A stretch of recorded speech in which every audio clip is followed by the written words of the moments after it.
श्री राम समर्थ। श्री गणेश जी को, माँ सरस्वती को, श्री समर्थ सद्गुरु जी को प्रणाम करके कुछ पल भगवती का चिंतन करके श्रीमद् देवी भागवत सारामृत कथा श्रवण करेंगे। ओम ऐं ह्रीं क्लीं चामुंडाय वीच्चे। ओम ऐं ह्रीं क्लीं चामुंडाय वीच्चे। ओम ऐं ह्रीं क्लीं चामुंडाय वीच्चे। ओम ऐं ह्रीं क्लीं चामुंडाय वीच्चे। ओम ऐं ह्रीं क्लीं चामुंडाय वीच्चे।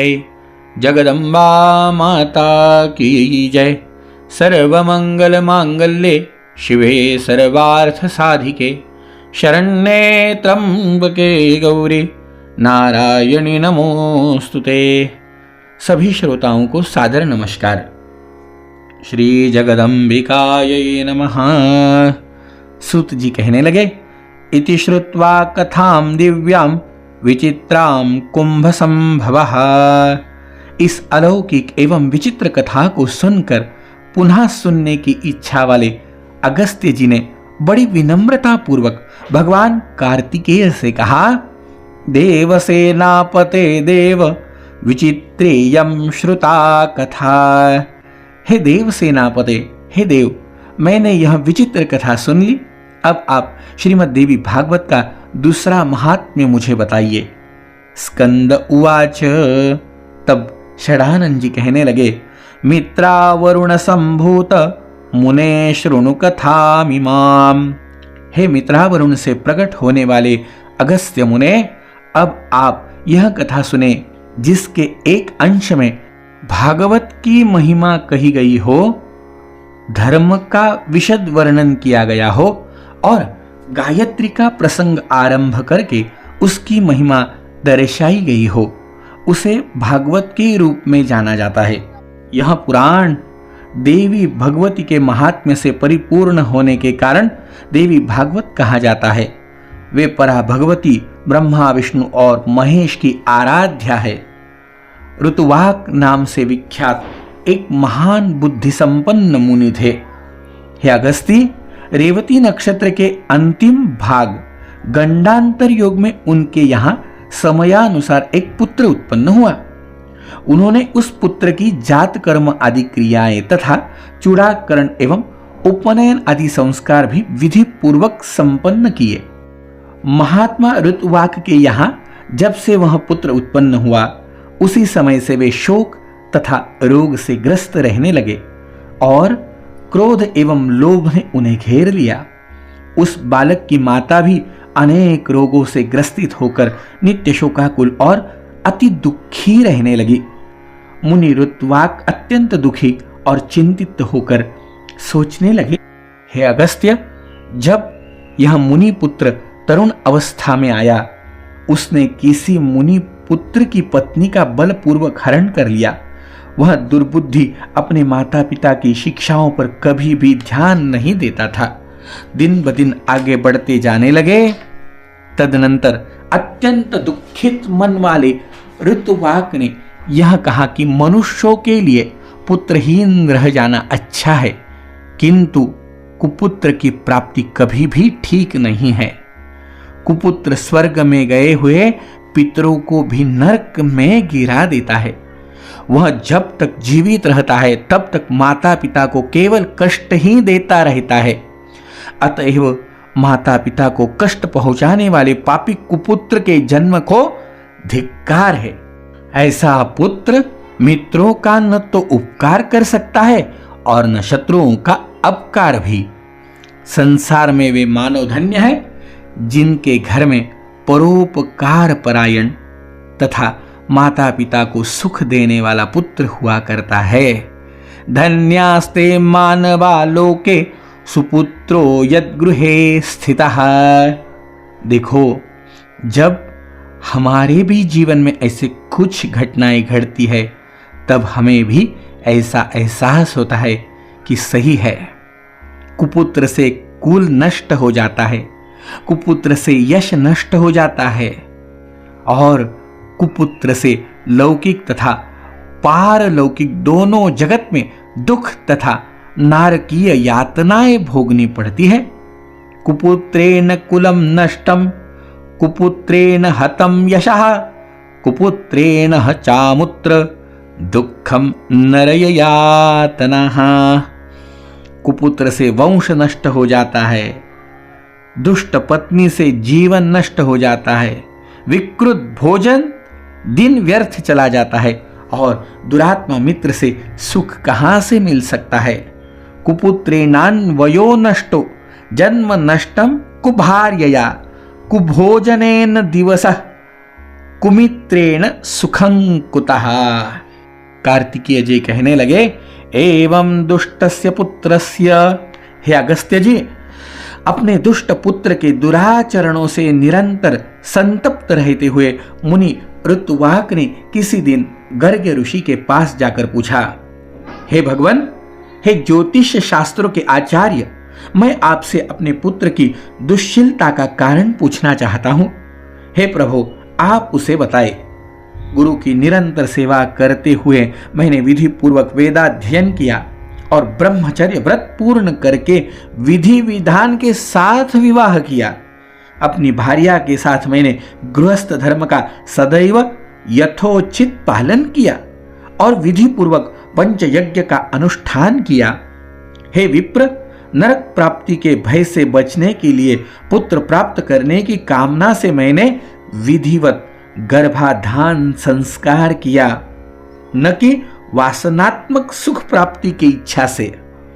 हे मुने, दुखदायी माता पिता के प्रति उद्दंड तथा बंधु बांधवों को पीड़ा पहुंचाने वाला यह पुत्र मेरे दोष से अथवा अपनी माता के दोष से उत्पन्न हुआ, यह बताओ। तब ज्योतिष शास्त्र के ज्ञाता गर्गाचार्य ने मुनि ऋतुवाक का यह वचन सुनकर सभी कारणों पर सम्यक रूप से विचार करते हुए कहा, मुने नैवापराधस्ते न मातुर न कुलस्य च। हे मुने, इसमें ना तो आपका दोष है, ना बालक की माता का दोष है और न तो कुल का दोष है। रेवती नक्षत्र का अंतिम भाग गंडांतर योग ही इस बालक की दुर्विनीतता का कारण है। हे मुने, अशुभ वेला में आपके पुत्र का जन्म हुआ, इसी कारण यह आपको दुख देता रहता है। इसमें लेश मात्र भी अन्य कोई कारण नहीं है। अतः ब्राह्मण, इस दुख के शमन के लिए आप प्रयत्न पूर्वक समस्त दुर्गतियों का विनाश करने वाली कल्याणकारी जगदम्बा दुर्गा की आराधना कीजिए। गर्गाचार्य जी का वचन सुनकर ऋतुवाक मुनि क्रोध से मूर्छित हो गए और उन्होंने रेवती नक्षत्र को शाप दे दिया, वह आकाश से नीचे गिर जाए। ऋतुवाक के शाप देते ही चमकता हुआ रेवती नक्षत्र सभी लोगों के देखते देखते आकाश से कुमुद पर्वत पर जा गिरा।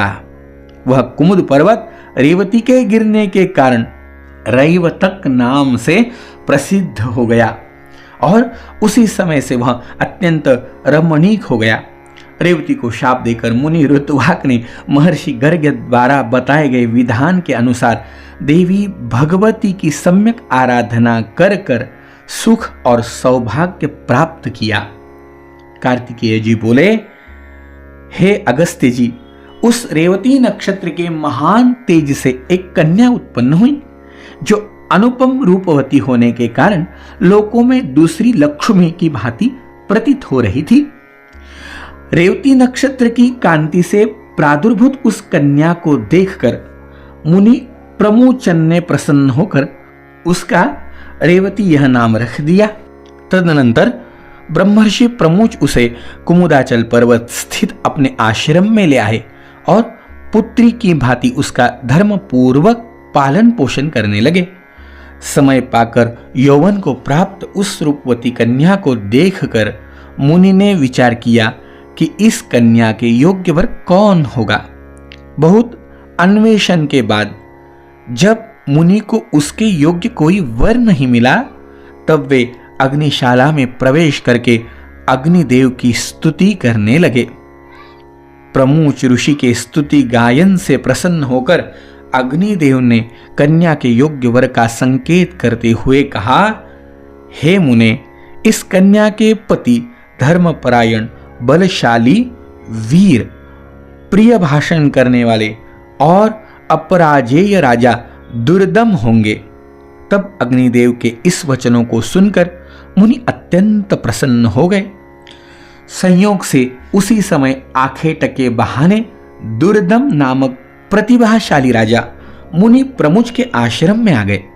बलवान तथा ओज से संपन्न वे प्रिय व्रत के वंशज राजा दुर्दम विक्रमशील के पुत्र थे और कालिंदी के गर्भ से उत्पन्न हुए थे।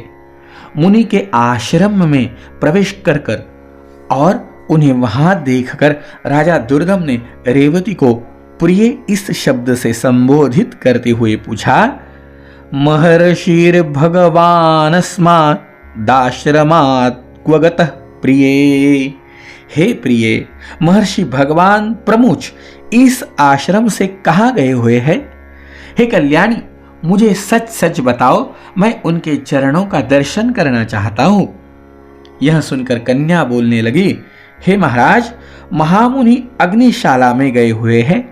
राजा भी यह वचन सुनकर शीघ्रतापूर्वक आश्रम से बाहर निकल आए। इसके बाद प्रमोच मुनि ने राज लक्ष्मण संपन्न एवं विनयावतन राजा दुर्मद को अग्निशाला के द्वार पर स्थित देखा। मुनि को देखकर राजा ने प्रणाम किया और तदनंतर मुनि प्रमोच ने शिष्य से कहा, हे गौतम, हे राजा अर्घ्य पाने के योग्य है, अतः शीघ्र ही इनके लिए अर्घ्य ले आओ। बहुत दिन बाद ये पधारे हुए हैं और विशेष रूप से ये हमारी जामात है। ऐसा कहकर मुनि ने राजा को अर्घ्य प्रदान किया और राजा ने भी विचार करते हुए उसे ग्रहण किया। तत्पश्चात राजा के अर्घ्य ग्रहण करके आसन पर बैठ जाने के उपरांत मुनि प्रमुच ने उन्हें आशीर्वचनों से अभिनंदित करके उनका कुशल क्षेम पूछा। हे राजन, आप स्वस्थ तो है? आपकी सेना, कोष, बंधु बांधव, सेवक गण, सचिव, नगर, देश आदि की सर्वविध कुशलता तो है ना? हे नरेश, आपकी भार्या तो यहीं विद्यमान है और वह सकुशल है, अतएव मैं उसकी कुशलता नहीं पूछूंगा। आप अपनी अन्य स्त्रियों का कुशल क्षेम बताइए। राजा बोले, हे भगवान, आपके कृपा प्रभाव से मेरी सर्वविध कुशलता है। हे ब्राह्मण, अब मेरी यह जिज्ञासा है कि मेरी कौन सी भार्या यहां है? ऋषि बोले, रेवती नामते भार्या रूपेणा प्रतिमा भुवि विद्यतेत्र कथन पत्नीम ताम न वेत्सि महीपते। हे पृथ्वीपते, संसार में अप्रतिम लावण्य से संपन्न रेवती नामक आपकी पत्नी यहां ही रहती है, क्या आप उसे नहीं जानते? राजा ने कहा, सुभद्राद्यास्तु या भार्या मम सन्ति गृहे विभो, जानामि तास्तु भगवन् नैव जानामि रेवतीम। हे प्रभो, सुभद्रा आदि मेरी पत्नियां सब घर पे है। हे भगवान, मैं तो केवल उन्हें ही जानता हूं, मैं रेवती को तो नहीं जानता।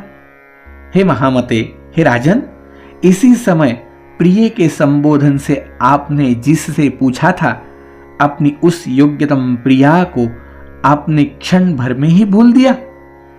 अभी तो आपने उसे प्रिया कहा। राजा कहने लगा, हे मुने, आपने जो कहा वह असत्य नहीं है, किंतु मैंने तो सामान्य रूप से ऐसा कह दिया। इसमें मेरा कोई दूषित भाव नहीं था, अतः आप मेरे ऊपर क्रोध न करें। ऋषि बोले, हे राजन, आपका भाव दूषित नहीं था, अपितु आपने सत्य ही कहा था।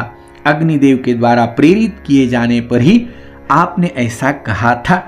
इसका पति कौन होगा, ऐसा मेरे द्वारा आज अग्निदेव से पूछे जाने पर उन्होंने कहा था कि इसके पति निश्चल रूप से राजा दुर्दम ही होंगे। हे महीपते, अतः मेरे द्वारा प्रदत्त इस कन्या को आप स्वीकार कीजिए। आप इसे प्रिय ऐसा संबोधित भी कर चुके हैं। अतएव अब शंका रहित होकर किसी अन्य विचार में ना पड़े। मुनि का यह वचन सुनकर राजा दुर्गम चिंता करते हुए चुप हो गए। जब राजा चुप हो गए तो आगे क्या हुआ और क्या बातचीत होने के बाद आगे क्या कुशल मंगल हुआ सुनेंगे कल की कथा में सुबह ठीक 7 बजे। जय जय रघुवीर समर्थ।